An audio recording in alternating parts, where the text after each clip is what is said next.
Vocês sabem que tem uma falácia que me incomoda muito na cultura pop, que é essa galera que diz que é difícil criar bons vilões hoje em dia, quando na prática todo mundo sabe a receita do bom antagonista, né? A gente precisa que esse personagem ele acredite que ele é o herói da própria história, né? Todo vilão é o herói da própria história.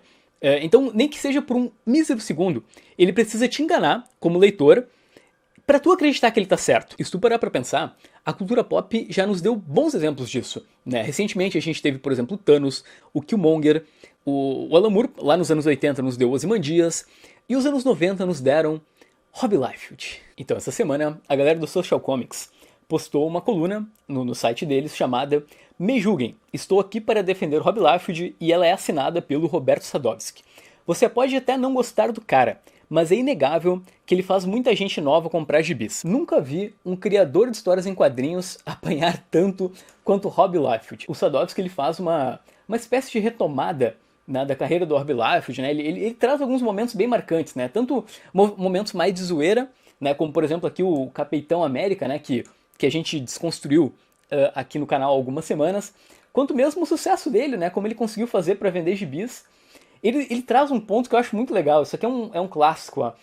Teve um momento que o Liefeld postou um vídeo dirigindo enquanto arte finalizava um gibi. Né? Então, isso obviamente gerou uma zoação gigantesca no mundo dos quadrinhos. Yes, that's the steering wheel. Yes, this is the mountains. And did I mention that I'm on vacation? All right. Inking, driving, dedication. Thanks. Como eu falei, depois ele vai fazendo um apanhado, né? A X-Force dele foi um fenômeno, né? Ele conseguiu vender 4 milhões de cópias, né? Com a Marvel usando e inventando todo tipo de ferramenta de marketing possível, né? Aquela ideia de cards colecionáveis, capas variantes, etc. Mas eu acho que um ponto interessante é como ele finaliza o texto. Ó. Todo esse movimento em torno de Rob Liefeld, em ebulição há pelo menos 3 décadas, teve um efeito extremamente positivo. Muita gente passou a prestar atenção em gibis. Existe algo involuntariamente surreal em sua arte que captura o olhar. Uma extrapolação da figura humana em figuras de impacto que chama atenção à revelia das próprias intenções do artista. Para o bem ou para o mal, os quadrinhos são melhores por causa de Rob Liefeld. Não, olha, nota 10 de 10. De todos os textos que eu vi até hoje, esse acho que foi o mais incrível de 1º de abril. É sério, de verdade, parabéns aí pra galera do Social Comics. Cara, eu me diverti lendo isso. Como assim já passou? Antes da gente começar esse programa, eu vou pedir o seguinte pra ti. Tu te importa de apertar no botão do like? Tá? Tem um botãozinho que tem uma mão aqui embaixo.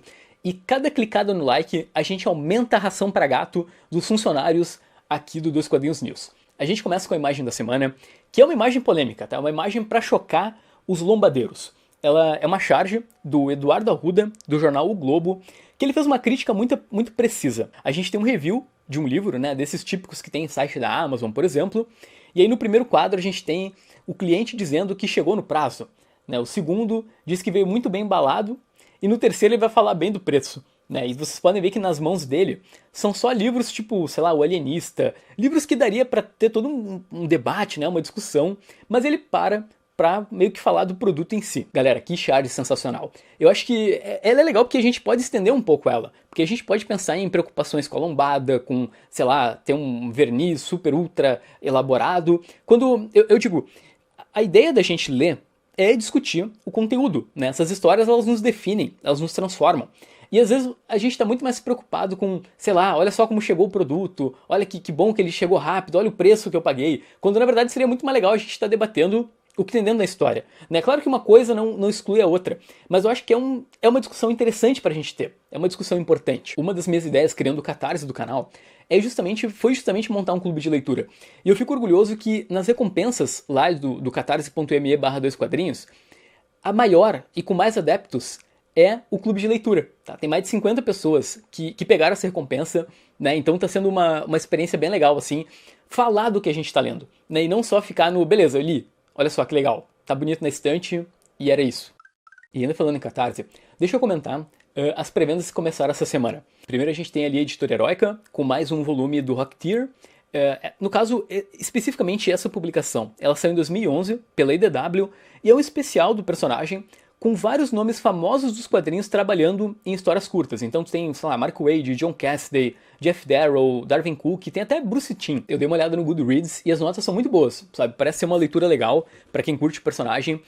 Esse aqui é o volume 1, que a editora Heroica lançou faz acho que menos de um mês aqui no Brasil, e até vai ter review agora essa semana no canal. A gente teve também o Primordial, que sai pela editora Trem Fantasma, né, que é um quadrinho do André Sorrentino, junto com Jeff Lemire, e vai mostrar uma história alternativa da corrida espacial, e boa parte do que está acontecendo a gente vê através dos olhos dos animais que foram enviados para o espaço. Eu já comentei em outro vídeo sobre essa pré-venda, né, quando ela foi anunciada no Brasil, e galera, na minha opinião, é um quadrinho um pouco piegas, eu realmente não consegui gostar. Ele até tem notas razoáveis lá fora, teve muita gente que curtiu, mas pra mim foi uma decepção, ou não vou dizer que foi uma decepção porque a história é ruim. Meio que não é a história que me agrada, sabe? Não é o tipo de gibi que eu curto. Eu achei umas soluções meio fáceis, umas situações meio forçadas também.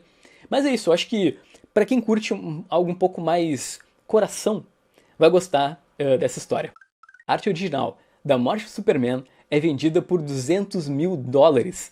Tá, essa parte eu acho que merece um capítulo à parte aqui nesse Dois Quadrinhos News, porque, galera, vocês devem conhecer John Bogdanov.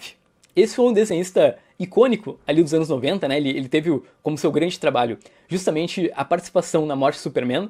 É um desenhista que marcou a época, tanto por bem quanto por mal, porque até muita gente chama de Romitinha da DC. Né, que é um desenhista com um traço bem característico e que muita gente odeia. Eu sou fã, só pra constar, eu faço parte da galera que curte, e a arte dele que foi vendida por essa grana toda foi a capa de um TPB, que inclusive foi publicada aqui no Brasil, essa arte, em 2002 pela editora Abril, né, quando eles relançaram A Morte do Superman aqui no nosso país. Eu acho que o John Bogdanov, ele tinha que fazer o seguinte, ele tinha que pegar toda essa grana, né, $200 mil, dá $1 milhão aí mais ou menos, ele tem que investir, comprar uma Ferrari e escrever atrás da Ferrari chupa haters. É isso que ele tinha que fazer. Tá, peraí, eu tô olhando aqui.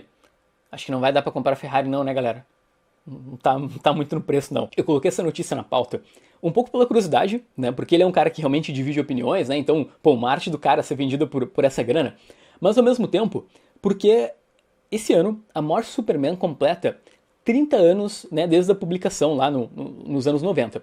Então, a gente tem que fazer coro pra Panini publicar alguma coisa, sabe? Alguma coisa envolvendo, por mim eles publicavam um ônibus com tudo, né? Porque a Morte do Superman aqui no Brasil, ela foi republicada numa versão com cortes, né? Que é uma versão que a DC tinha publicado lá fora, mas seria melhor tudo, né? Não sei se de repente isso vai sair na saga do Superman, mas falta um tempinho ainda, né? Mas seria legal alguma coisa pra celebrar aí os 30 anos dessa história.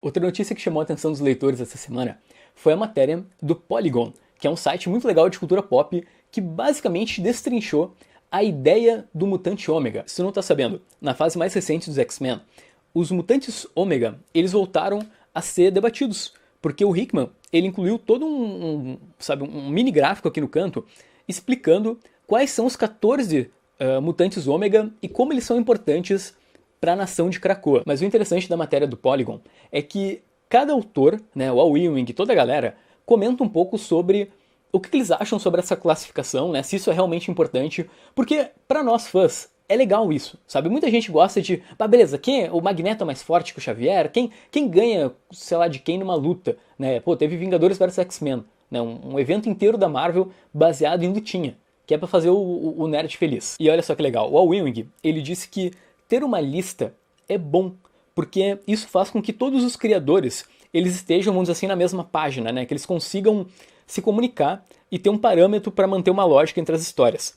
O Benjamin Percy, que atualmente está escrevendo Wolverine, ele diz que não adianta muito a lista se não tiver uma boa história, né? Tu precisa cativar os leitores de outra forma. Já a Leah Williams, que escreve O Julgamento do Magneto, ela comentou que a ideia desses poderes, elas meio que fazem sentido mais pro leitor, né? Que enquanto os escritores dos personagens dos quadrinhos, eles não estão exatamente operando nos mesmos parâmetros que o leitor, né? Aí um pouco depois ela chega a comentar que, na verdade, poderes são mais pros cards colecionáveis do que realmente algo que importa tanto, né? Dentro da nação de Krakoa.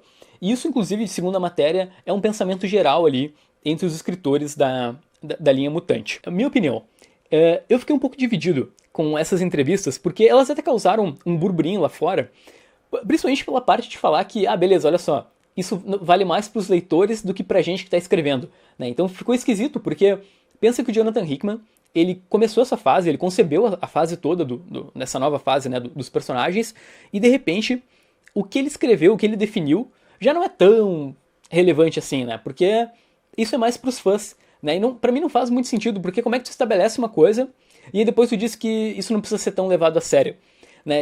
Mas assim, eu tenho um lado nessa discussão toda, que é que isso não pode importar quando, como o Benjamin Percy falou, né? Se a história te entregar alguma coisa muito boa, eu não me importo de que, sei lá, falhar na cronologia, falhar na definição dos poderes, né? Contanto que não seja também uma coisa muito grosseira. Foi muito bom te ter por aqui. Vamos lá, a gente tem muita coisa para discutir nesse vídeo, então preciso do teu comentário aqui embaixo.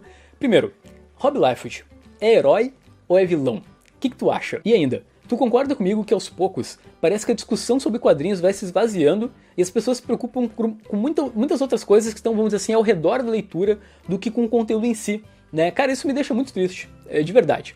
Mas mais importante do que isso, comenta aí. John Bogdanov, herói ou vilão, tá? Foi muito bom te ter por aqui e uma boa semana aí pra todo mundo. Fui!